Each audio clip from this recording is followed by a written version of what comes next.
सो day 2 इन तुर्की finally मैं ready हो चुका हूँ बाहर जाने के लिए। होटल में बैठने का कोई फ़ायदा नहीं है, क्योंकि अगर लॉकडाउन की वजह से भी अगर हम होटल में बैठे रहे तो तुर्की आने का कुछ फ़ायदा नहीं होगा। मीन्स फिर तुर्की आए ही क्यों।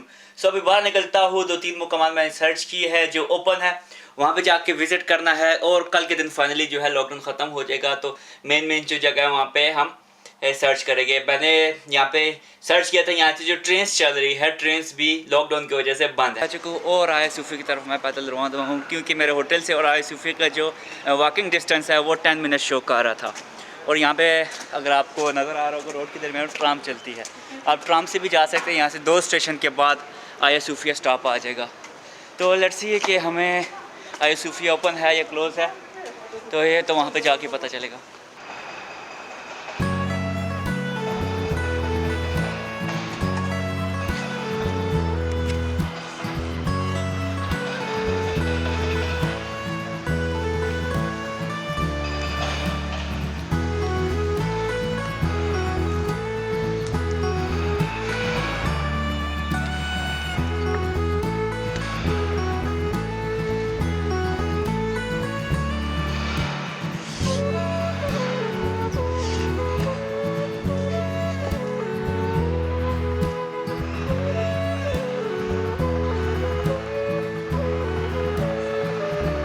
हाई सुबह जाते हुए रास्ते में मेरी नज़र पड़ी थी तुबकाती म्यूज़ियम था। सो फाइनली मैं इसमें इंटर हो चुका हूँ। और ये एक पहली चीज़ मुझे मिली है इस्तांबुल में आने के बाद, जो ओपन है, जो लॉकडाउन की वजह से उन्होंने बंद नहीं की।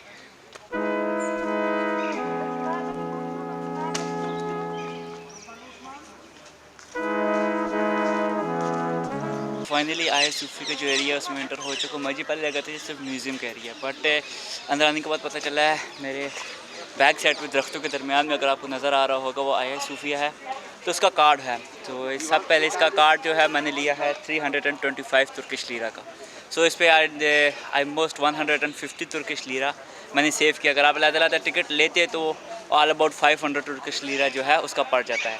तो कार्ड लेने से आपको थोड़ा सा बचत हो जाती है। दूसरी बात, आपका टाइम सेव हो जाता है कि आप हर दफ़ा टिकट लाइन में लग के आप हर चीज़ का अलग-अलग टिकट लो और उसके बाद फिर आप एंटर हो। एक टाइम सेविंग भी है और दूसरा जो है बजट सेविंग।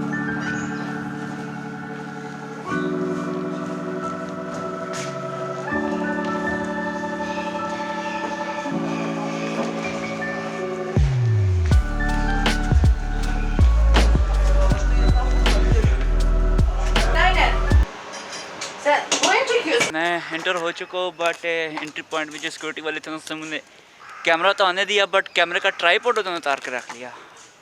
और उसके ऊपर पिक्चर लगी थी जिसमें आपको पता अलग था कि लिखा हुआ था, अभी पिक्चर बनी हुई थी कि tripod is not allowed. So I don't know why this rule, but अभी हाथ में पकड़ के जो है मैं रिकॉर्ड कर रहा हूँ। अगर फ़ोटो थोड़ी शेकी हो तो उसके लिए थोड़ी आई एम सॉरी।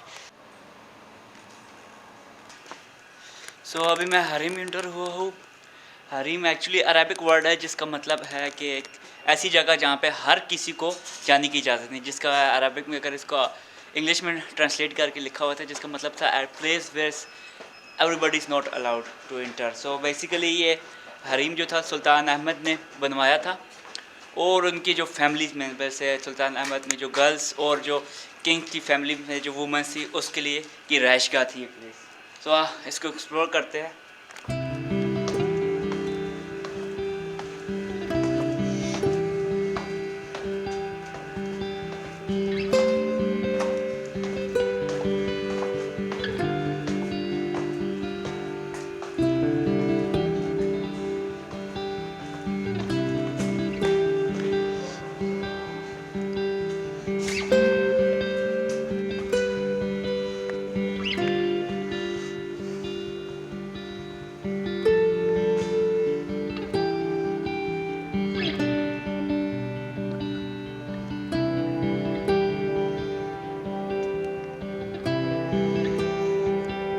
अभी जिस जगह मैं पे खड़ा हूँ इसको मेन डोमेंट्री बोलते हैं।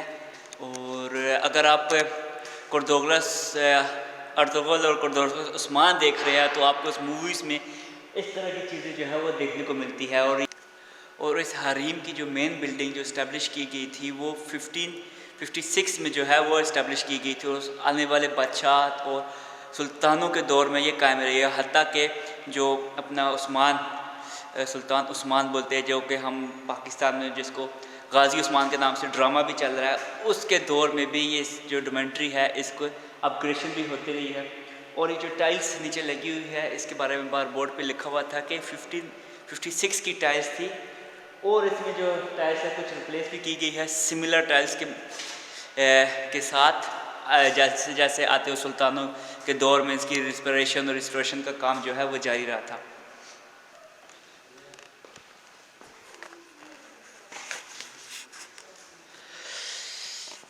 अच्छा, ये हरीम के अंदर डोमेंट्री से बाहर निकलते हैं तो ये मस्जिद है जिसको इन्होंने रेड रिबन लगा के जो है एंट्री जो है वो बंद की हुई है।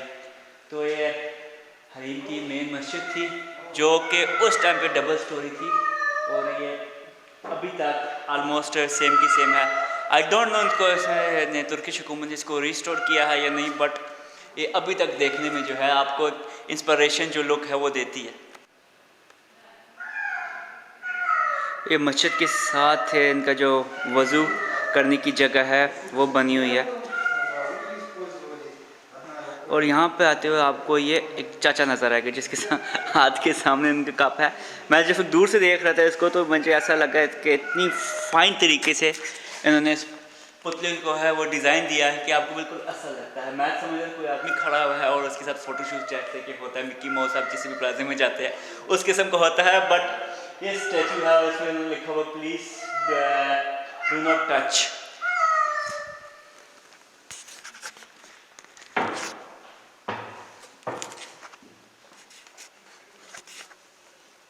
हेलो चाचा जी, हेलो। अच्छा, इस चाची की अगर आप गौर से देखें एक तरफ से मूछे भी है वो गायब है, किसी ने शायद उतार लिया है।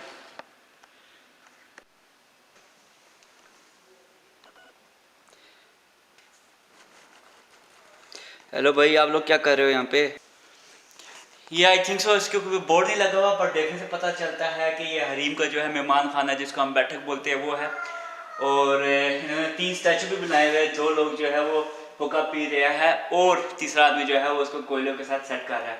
और यहाँ से स्टेयर जो है ऊपर जाती है। आई डोंट नो कि ऊपर जो है क्या चीज़ है, बट अगर ये ओपन होती तो ऊपर जाके आप लोगों को दिखाता कि ऊपर क्या सीन है।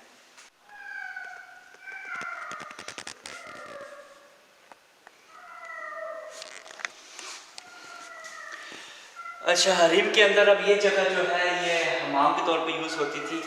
अगर यहाँ से आप अंदर आए तो छोटा सा रास्ते से अंदर आने के बाद यहाँ पे हमाम बनी हुआ है। उस टाइम पे यहाँ पे आप देखें सारा मार्बल का काम हुआ है। और जो इसके नलके हैं वो आई थिंक सो कॉपर के या सिल्वर के यूज हुए हैं। एक हमाम एक इस तरफ है। आवाज़ बहुत गूंज रही है, अगर बैड ऑडियो आ रही हो तो उसके लिए सॉरी। तो एक हमाम इसके जो है वो इस साइड।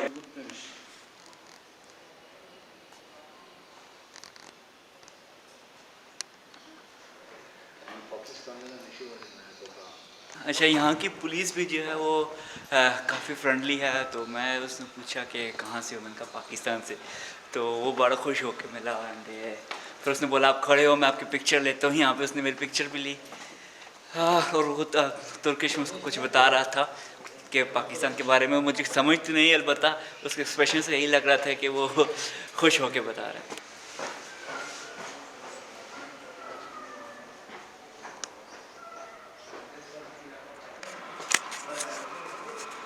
अच्छा, ये गेट जिसमें हम इंटर हो रहे हैं इसको बिग माउंट गेट बोलते हैं। तो ये बोर्ड लिखा हुआ है, उसमें लिखा है बोर्ड लगा हुआ है, उसमें लिखा हुआ था कि ये जो गेट है वो घोड़ों का जो मेन रास्ता है वो उसके लिए यूज़ होता था।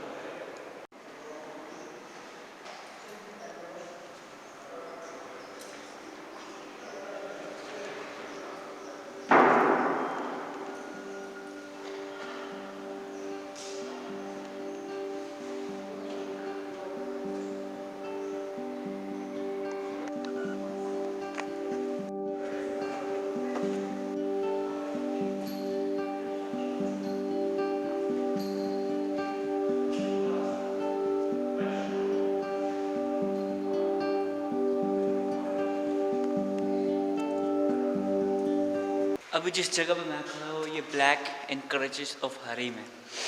ये मेन जो ट्रेनिंग कैंप माना जाता था अफ्रीकन रिपब्लिक उस्मान सल्तनत उस्मानिया की, जो ब्लैक जो अफ्रीकन फोर्सेस होती थी उसका जो है ट्रेनिंग सेंटर माना जाता था।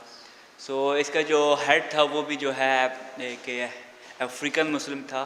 तो और वो हरीम का जो सबसे हाईएस्ट लेवल की जो पोजीशंस होती है जनरल्स में वो था।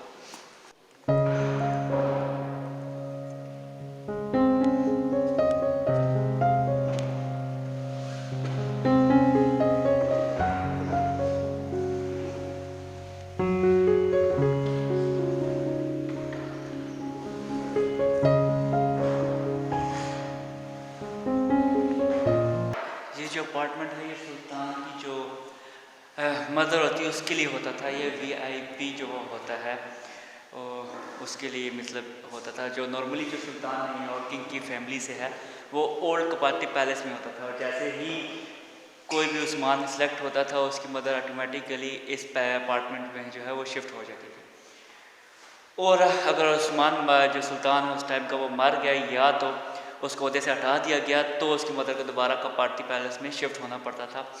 ये सुल्तान उस्मान ने ही बिल्ड किया था और सुल्तानी हुकूमत में ही बिल्ड हुआ था, और जब तक सुल्तानी हुकूमत रही है इसका रिवाज जो है सेम टू सेम चलता रहा।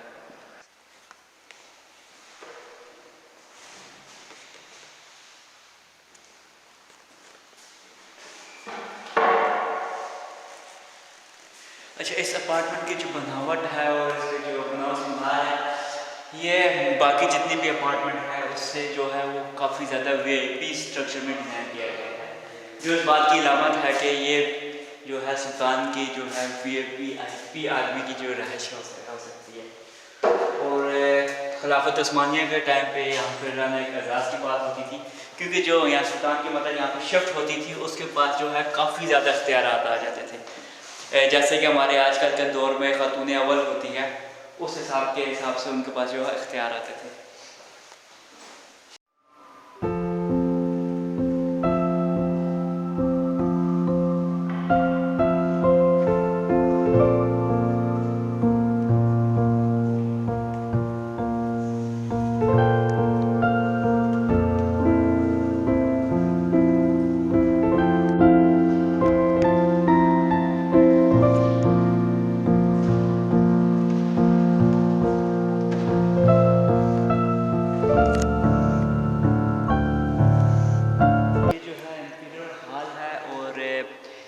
ये सुल्तान के दौर में जो है किसी भी फंक्शन या सेरेमनी के तौर पे इस्तेमाल किया जाता था, जैसे कि किसी की पैदाइश पे कोई जश्न मनाया जाए या तो किंग फैमिली में कोई भी वेडिंग सेरेमनी हो गई उसके तौर पे ये जश्न के तौर पे इस्तेमाल किया जाता था। और इसकी जो बनावट और बनाव सिंगार है वो सब्र हाल से पूरी जो कपाटी पैलेस है इसमें सबसे शानदार है।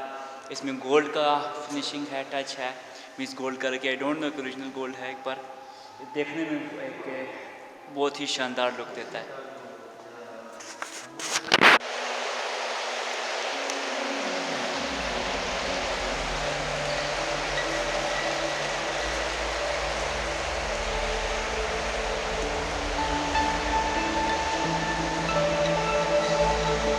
इसके मेन हॉल के साइड पे अगर आप आए तो ये सुल्तान का जो प्राइवेसी चैम्बर था, ये one of the best architecture of Ottoman Empire था। तो ये as a private chamber use किया जाता था, मीन्स प्राइवेट रूम किया जाता था किसी भी वक्त का जो सुल्तान होता था उसके लिए। ये जो है 1579 में बिल्ड किया गया था और उस टाइम पे कई सदियों तक सबसे बेस्ट आर्किटेक्चर डिज़ाइन माना जाता था, और अभी भी इसकी बनावट और इसका जो ग्रेस है वो कमाल की है।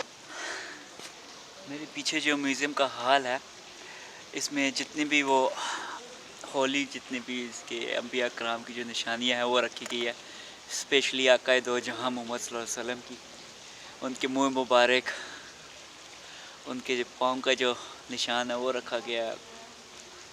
हज़रत हुसैन का जो है जुब्बा मुबारक वो रखा गया, हज़रत बीबी फ़ातिमा का जो जुब्बा मुबारक है वो रखा गया। यहाँ पे अंदर जाने के बाद आपकी जो कैफियत है वो एकदम बदल जाती है, मीन्स है कि एक लफ्ज़ों में बयान नहीं हो सकती कैफियत। अगर आप आते हैं तुर्की तो ये जगह लाजमी आपने विज़िट करनी है। तो मेरे अंदर की जो अंदर जाने के बाद कैफियत थी वो मैं ज़ुबानों में लफ्ज़ों में नहीं बयान कर सकता। तो अंदर फ़ोटोग्राफ़ी की है या वीडियोग्राफ़ी की बिल्कुल परमिशन नहीं होती। तो अभी भी मैं उसके सामने बैठ के वीडियो बना रहा था तो पुलिस वाला आया, उसने बोला sorry can you move aside.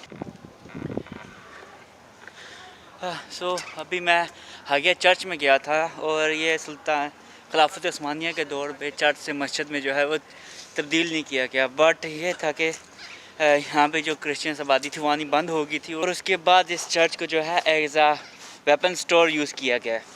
वो काफ़ी अर्से तक वो वेपन स्टोर यूज़ होता गया और 1848 पे इसको एज आ वेपन म्यूज़ियम के तौर पे वो इस्तेमाल करना शुरू कर दिया गया। और रिसेंटली इसको की रिस्टोरेशन जो जारी है, अंदर अभी मैं गया था तो इन्होंने काफ़ी सारी जो जगह है अंदर वो भी बंद की हुई थी क्योंकि वहाँ पे रिस्टोरेशन हो रही थी।